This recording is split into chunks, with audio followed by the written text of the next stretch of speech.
A gente vai mal defensiva e ofensivamente. Qual que será o resultado final, meus amigos? A primeira derrota em casa na temporada. Vamos lá, de todos os jogadores hoje, vamos salvar talvez o Carrilho, que fez uma partida digna, uma baita numa assistência e um bom jogo, decorrer de todos os minutos em campo, e talvez o Ranieri também. Só que defensivamente, muitos, mas muitos jogadores abaixo. Gustavo Henrique hoje muito abaixo também, inclusive cedendo um gol direto para os caras. Um possível terceiro gol, seria o hat-trick do cara lá, ele só assistindo, a gente vai falar disso também. E ofensivamente a gente não conseguiu explorar, não conseguiu criar, muito abaixo de todo mundo, meus amigos. E o Corinthians já são 22 partidas no ano e 23 gols tomados. Ele tem mais gol levado do que jogos nesse ano, e isso daqui faz muita diferença. É difícil, inclusive, ser campeão com médias iguais a essa daqui. Não sei como o Corinthians conseguiu se sagrar campeão paulista com uma média de um gol levado por jogo nessa temporada. Agora mais, né? Mais de um gol por jogo, isso daqui é uma média bem preocupante. Primeira derrota em casa na temporada também. A gente havia perdido 2 partidas até então para o Barcelona e para o São Paulo, ambas fora de casa, e agora o Corinthians não conseguiu ter a força da Neoquímica Arena para empatar essa partida. Falei que todo mundo foi abaixo ofensivamente, e sim, meus amigos. Todos sem exceção. Deixa eu até pegar aqui todos os nossos jogadores hoje ofensivamente, porque foram muitos, né, com a entrada do Romero no lugar do que era para ser o Rodrigo Gás, só que ele fez a dupla de ataque com o Yuri Alberto, e o Memphis foi quem ficou encarregado de fazer essa criação. O Memphis participou bastante do jogo. Se for pegar as ações dele, de recebendo a bola, tocando, tentando fazer a criação, são muitas, só que não teve qualidade nessas criações. Deixa eu pegar aqui informações para ver todos os nossos bonecos ofensivos aqui, ó. Romero, mal. Yuri Alberto, muito mal. Nas poucas chances que teve, mas teve chances claras, por exemplo, aquela que foi um passe, uma assistência do Carrilho para ele, acabou furando. O Memphis foi mal também. A gente teve o Thales e o Giovani entrando no segundo tempo, mal também. O Giovani até participativo, só que tecnicamente muito mal, errando tudo que tentava ali. Coronado, que a gente espera muito de você, Igor Coronado, mas pô, entrou faltando 10 minutos, conseguiu uma boa jogada individual, só que não conseguiu finalização também. A gente espera muito mais do que o Coronado vem entregando até agora. Na verdade, pô, se pegar de memória que uma boa partida que o Coronado colocou a bola debaixo do braço e disse deixa com o pai, Copa Sul-Americana do ano passado, talvez os 2 jogos contra o Fortaleza, onde ele foi bem naquela classificação, mas tirando isso, meus amigos, a gente esperava muito mais, né? Vamos pegar aqui, deixa eu até deixar tudo anotado para a gente não esquecer de absolutamente nada. A gente tá sem 3 titulares para a partida de hoje. Quando eu vi que o Angileri não ia jogar, eu pensei, vixe, moiô, azedou, meus amigos, porque a gente teria o Matheus Bidu, então, como titular na posição do Angileri. E aí a gente tava sem o Hugo, sem Garro e por último sem o Angileri, que ficou ali com uma lesão de última hora na coxa esquerda, né? A gente não sabe a gravidade ainda, tomara que não seja muitos jogos afastados, porque o Garro vai ficar de 3 a 4 meses, o Hugo vai ficar esse mês de abril inteiro, perdendo 8 jogos, tomara que o Angileri volte rápido. Tá, Bidu no lugar do Angileri. Aí a gente viu já que aconteceu já no início do jogo, né? Escanteio pros caras, o Bidu marcando no primeiro pau e fazendo aquela marcação, torcendo para que o cara errasse o cabeceio. Ele não salta uma gilete, fica travado, fixado no chão, torcendo para o cara cometa algum erro técnico no cabeceio que não cometeu. E pô, vão me criticar também.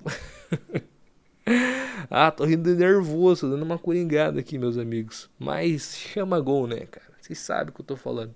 Chama gol o nosso arqueiro, cara. Não teve culpa nos gols de hoje? Não teve, mas chama gol.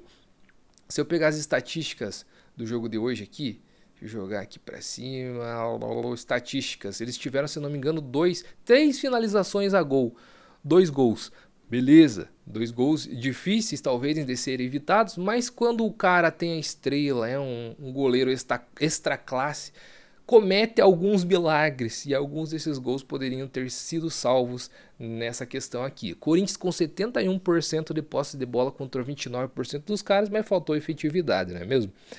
Tomamos um gol, só que o Corinthians continuou começou bem na partida porque ofensivamente a gente estava conseguindo distribuir bem os jogadores e fazendo boas jogadas, tanto que não demorou de acontecer já o empate. E uma jogada pela direita, onde a gente teve essa falta de jogadas no segundo tempo porque o Carrilho foi deslocado da direita para a esquerda. Isso daqui pecou ofensivamente. Na teoria colocou Thales e o Giovani para ser mais ofensivo, só que tirando o Carrilho lá de direita foi um grande problema. Para falar do gol, mostrava que o Corinthians estava com sangue no olho ali, meus amigos, porque teve uma bola parada, cruzamento para a área onde o Gustavo Henrique, jogadores mais defensivos, porém com boa estatura, foram para a área. Aquela jogada não deu certo, mas eles permaneceram lá na grande área e com isso a bola girou, foi para a direita. Aí o Carrilho deu um passe, não é uma assistência, foi um posiciona, jogou com a mão a bola pro Ranieri dar uma linda testada e estava merecendo pro Ranieri, que conseguiu merecidamente essa vaga no time titular. Ano passado ele ficou ali alternando Martinez, Ranieri, Martinez, quem seria o dono dessa primeira volância, mas ele foi tão bem, tanto que o Vampirão teve que colocar o Martinez em outra posição, porque ele estava sem o Bidon para iniciar esse 2025, o Bidon que era um dos 11 iniciais, e com isso conseguiu achar uma vaga extra para o Martinez, mantendo o Ranieri na posição de titular. Realmente, merecidamente, ele é o titular hoje, e esse gol veio aí para coroar essa boa ambientação, essa boa afirmação do Ranieri no nosso time titular. Beleza, isso daqui ponto positivo e talvez para aí no jogo de hoje, meus amigos. Porque aquilo que eu falei, muito, mas muito erro ofensivo e defensivamente. A nossa avenida Matheus Bidu pela esquerda era muito explorada pelos caras a todo momento. Era bola nas costas do nosso lateral de esquerdo. Com certeza eles conseguiriam fazer uma jogada perigosa em profundidade. Deixa eu colocar aqui tudo que eu anotei para não esquecer absolutamente nada. O Carrilho continuou distribuindo bons passes, boas assistências ali pela possíveis assistências pela direita. Teve aquela bola que ele colocou o Yuri Alberto cara a cara, onde o Yuri Alberto furou. Teve outro lance no segundo tempo também que o Yuri Alberto chegou atrasado, não conseguiu completar para o gol. O centroavante, o 9 é isso. Às vezes ele não toca muito na bola e tem ali 2 ou 3 bolas para finalizar, acaba saindo como o melhor da partida. Quando faz, quando não faz, acaba sendo uma nota muito ruim, porque pouco tocou, pouco participou. E foi o caso de hoje do Yuri Alberto, infelizmente não conseguiu deixar o seu. Cara, o Gustavo Henrique eu tenho que colocar aqui também, que uma partida bem abaixo do que a gente imaginava e esperava dele, né? Porque ele vinha sendo um bom zagueiro aí, constante, com atuações regulares nesse ano. Só que aquele gol, principalmente o primeiro, que teve o segundo foi anulado, né? Mas o segundo gol do Huracan, o primeiro que ele falha, porque ele teve 2 falhas, graças a Deus foi anulado, mas também 3-1 não ia dar tanta diferença. Aquela bola ali cortar fraca pro meio da área é um erro grotesco, meus amigos. Pelo amor de Deus. Só corta fraco pro meio da área se está vendo claramente que você tem jogadores a favor para iniciar esse contra-ataque. Em todo e qualquer outro tipo de caso, bica para lateral, dá para lateral, que o problema com certeza será muito menor e terá pelo menos a mínima possibilidade de se recompor para tentar novamente a defesa e o estourão da bola. Mas não, deu no pé do atacante dos caras, o centroavante deles, que fez o segundo gol no jogo, e depois foi aquilo que aconteceu já logo no que eu falei no início do vídeo. Mais uma falha bizarra que por pouquinho ele estava impedido, mas ele estava assistindo, meus amigos. O que aconteceu ali, Gustavo Henrique? Sinceramente, meus amigos, por um pezinho ele não conseguiu se recompor, o cara correndo com a bola, dominando, avançando, progredindo, Gustavo Henrique sem poder de velocidade de se colocar à frente, de tentar obstruir o chute do cara, e ele ia fazendo o hat-trick por conta do VAR que acabou sendo anulado. No segundo tempo, o Vampirão tentou colocar o time para cima, né? Tirando o Romero, que foi mal, tirando o Martinez para colocar mais um atacante, 2 pontas bem abertos, colocando o Yuri como centroavante principal e o Memphis mais recuado. A gente, na teoria, estava com 4 atacantes, só que o Memphis jogando improvisado. É aí que você vê, às vezes no papel a gente tá com um time muito ofensivo, mas não dá liga. Só enfileirar, colocar um monte de atacante não é resultado garantido, não. significado que a gente vai ter boas opções lá no ataque. E teve muito pouco inspirado. Muito pouco a gente conseguiu criar. O Thales tudo que tentou errou. As jogadas individuais ele não conseguia fazer. O Giovani cortava e batia mal. Cortava para a esquerda, para a direita e não conseguia finalizar e nem cruzar. Os cruzamentos muito fortes, que perna pesada, que todo cruzamento ia lá para a arquibancada. Estourava muito mais do que o segundo pau, ninguém conseguia chegar. E esse resultado, analisando o que pode ser uma classificação em primeiro lugar do grupo, já ficou praticamente condenado. Porque se a gente pegar as últimas edições de Copa Sul-Americana, para você conseguir ficar em primeiro no grupo, você precisa ali de 13 a 15 pontos. E para você conseguir uma pontuação como essa, a gente está falando aí de, no mínimo, 3 a 4 vitórias e alguns empatezinhos. São 6 jogos apenas na fase de grupo. Óbvio, 3 em casa e 3 com esses mesmos adversários fora. Aí que se torna a importância vital você manter vivo no campeonato, ganhar todas em casa, por exemplo, ou no mínimo, na pior das hipóteses, ganhar 2 e empatar uma. A gente já começa contra um adversário direto perdendo, então significa que a gente vai ter que correr fora de casa. O Corinthians fora de casa não tem a mesma força que jogando na Neoquímica Arena. Então sim, é apenas o primeiro jogo na Copa Sul-Americana, mas já ficou condenado nas classificações em primeiro lugar. A gente vai ter que torcer por resultados muito improváveis, como por exemplo o América de Cali vai jogar fora contra o Racing, e o Racing na teoria tende a ser o saco de pancadas do grupo. Vamos ver quem que mais vai ganhar ou quem mais vai perder pontos em cima deles. E vai ficar uma trocação de pontos entre o Corinthians, o Huracan e o América de Cali. Vai ter jogos muito difíceis para o Corinthians intercalados, porque a gente vai pegar o Vasco agora já nesse final de semana e depois já no próximo meio de semana a gente vai para o Colômbia e pegar o América de Cali.